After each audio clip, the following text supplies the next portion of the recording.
оянда насиб бошад, баъди хатми донишгоҳ ният дорем ки оиладор шавем. Ҳамин 4-5 фарзанд бас аст. барои чӣ масалан? Масалан, хай дар ин шароит ҳамин қаш бас нест, ҳамин қаш бас аст ба фикри ман. назари шумо чӣ аст? назари ман ҳамин ки сета ё дута боша хубтарак аст, барое ки мисол бисёртар мешавад аюдаш биромадан, мисол хина мисол дар Тоҷикистон сета кифоя ҳасӣ мекунем. خیر این اکن این کاری خدا است که چند فرزند می‌چه تو با فکر من 2 پسر و 2 دختر بیشتر است برای که فرزند در پیری از همه اسای پدر و مادر میشه.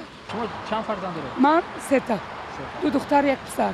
و میخواهید باز فرزند داشته باشید؟ حاضرش به بس برای اینکه اینا همش خواندن در کار خوندن در کار برای که من میخوام که از هیچ قبولی نداشته باشم. дар ҳамин шароит масалан ҳамин 2 фарзанд бас аст. ба фикри ман вобаста ба дорогии шаҳрванд метавонад соҳиби чанд фарзанд мехоҳад шавад. ин ягон мушкилие нест. Дороӣ дошта бошад метавонад соҳиби бисёр фарзанд шавад. хусусан худам мехоҳам падари серфарзанд шавам.